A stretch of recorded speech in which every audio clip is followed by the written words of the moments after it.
Hi there, and welcome back to our live coverage of Day 2 of the Mackinac Policy Conference. I'm Christy McDonald. I'm so glad that you're joining us. The 6th year Detroit Public Television is bringing you this conference. We stream the whole thing so you can feel like you're right up here on Mackinac Island with us. We are rounding towards the end of Day 2. We still have more sessions to go. We're going to be talking about regional transit in just a few minutes. But to talk a little bit about politics right now, joining me at the big desk is Rick Pluta and Zoe Clark, the co-hosts of Michigan Public Radio's It's Just Politics. We're at the big desk, the grown-up table. It is the grown-up table. It's always good to see you guys up here on Mackinac. It's a time when media, we can all kind of come. We're all in one big room. I love being at the grown-up table for a change. Yeah, you're at the grown-up table. Yeah. We can all swap some good stories. So I wanted you guys on the show because I want to get a good just idea, a sense of how the conference is going, because we always look for a little political veins. And kind of, Rick, what has been your vibe so far of the conference?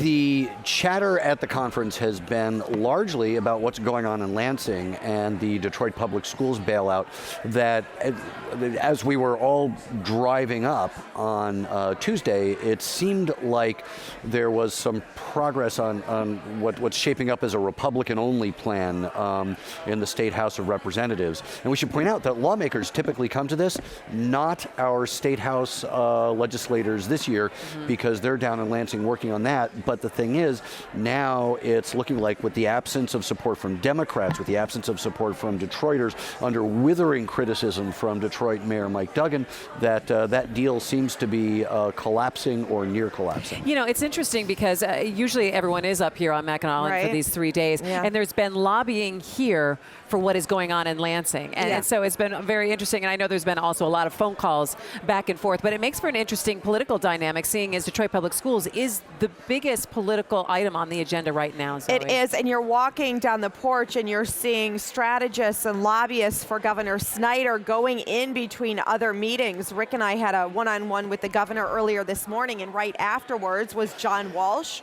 a strategist for the governor, his strategy director, who is working on DPS and his chief of staff. And his chief of staff. So I'm assuming the governor, hearing what the latest was, and then going to meet with more media and other delegates of various things. So it's scattered in, but it is the undercurrent of this conference, along with Flint. We're seeing an interesting splintering on what needs to be done as far as Detroit Public Schools. Look, we only have, I think, 3 session days left to do something before the district essentially defaults.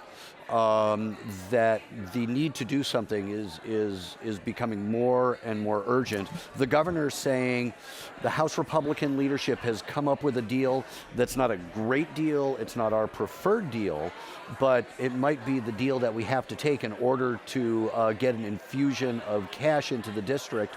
And what we're seeing among Detroiters and Mayor Duggan is no deal, don't take it, stand firm. And so there's this divergence of how to go about it. Which is why the House Republicans are specifically not here. Why the Speaker of the House, Cotter, said, no, we're going to be holding votes so that these House members who are concerned were not going to be here, and, cajoled, arm twisting into something that looked a little bit more like the Senate plan.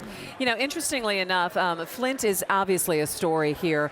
It wasn't main stage, it wasn't center stage, it's not as much as Detroit Public Schools in terms of real action, but it seems to have changed the tone a little bit of this conference in terms of the governor. And we were talking about this, the three of us, a little earlier today. I have never seen the governor working so hard to be so positive and so energetically so. Is it coming off to you, though, as slightly sharp, though? It's coming off that he's trying to be so sharp, it almost is angry, everybody smile. The governor in recent weeks and recent months has been trying to change both the conversation and the tone of the conversation from the sort of the disaster that was Flint.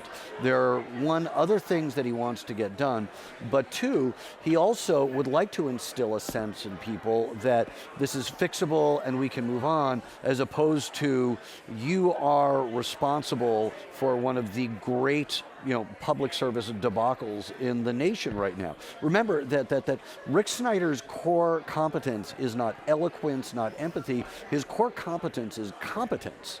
And Flint has struck at the heart of what his governorship is supposed to be about. He wants that mojo back. And when you're not charismatic, and when you're not emotional, and you're still not getting things done, then you're missing two huge prongs of what it means to be a chief executive, either as a president, as a governor.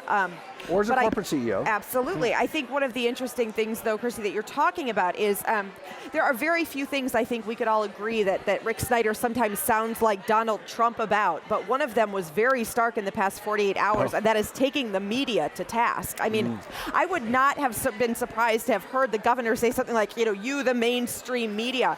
And he called out reporters both yesterday, calling them Eeyore, and today saying that there were some reporters who sounded depressed. Some people called not this last speech, but the earlier speech, Donald Trump light. Yeah. Which really? I don't think that he would appreciate the comparison. Which is interesting because he came out and said he was not going to be endorsing. He didn't make it a formal endorsement. That he said what he has been saying for weeks and weeks and weeks, which is that he is not going to engage in presidential politics. Yeah. What happened in part because of this conference, that got taken and amplified as to, I won't endorse Donald Trump. He's one of the governors who won't endorse Donald Trump. What he said is that he's not going to play in presidential politics. Yeah, but then you have Lieutenant Governor Brian Calley who was like, well, I think we should probably all circle the wagons around Trump and call it a day. Lieutenant Governor Brian Calley still has political aspirations. And actually, Brian Calley. Yes, and that's the second part of this story Brian here. Calley looking a little more comfortable, though, in the spotlight, I would say. You hosted a panel with him talking about Flint.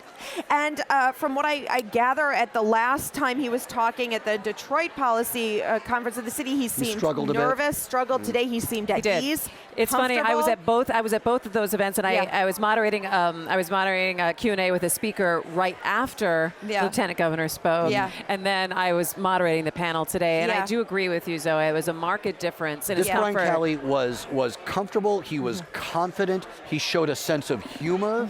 That there was a point when he said that he was sitting very close to Mayor Karen Weaver. He wanted to get closer to Karen Weaver, and then he got up and he sat down right next to her. And that's particularly important when you think about the butting of heads that there has been between Karen Weaver and the administration. And that's why I asked him to kind of address that. I mean, how do you go into a city and say, well, now I'm going to be here 3 days a week, and I'm going to be like the bird on your shoulder and helping you do things, and what's that like? And he really did try to describe that they have a good working relationship, and it seemed genuine, I will tell you, because after they came off the stage, they were talking for a while, and they hugged each other.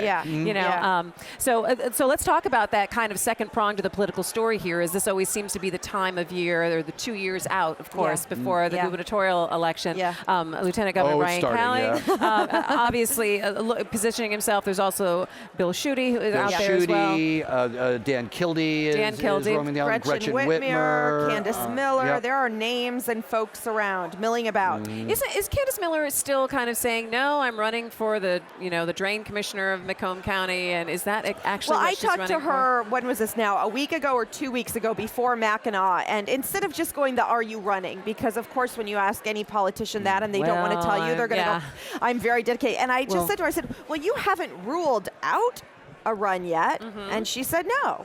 And I think she is leaving that door open, whether that is narrowly open or wide open. It's open. Well, I mean, it's an interesting conversation that this is the time in cycle of a campaign where the prospective candidate is still supposed to be showing reluctance, for the sacrifice and waiting to be called to service. That the rest of it comes out later. You don't want to be seen as too craven, too ambitious in terms of seeking the office. Although there's an irony that if you're not really going to do it, that it's kind of cool to be mentioned as a potential. Kind of cool to be courted a little bit. Or it can actually do a little disservice, though. You'll remember in early 2014 when Mark Schauer was like, I'm not sure if I want to, if I'm going to, ended up jumping in, and people held that against him. That Did reluctance you really was want real. it? Because he was, and that's that what I'm reluctance saying. was real. Yeah. All right, well, hey, it's great to be able to bandy about a lot of these topics with you guys. I'll always fist bump on the big desk with Rick Pluta. And Zoe Clark, plug your show.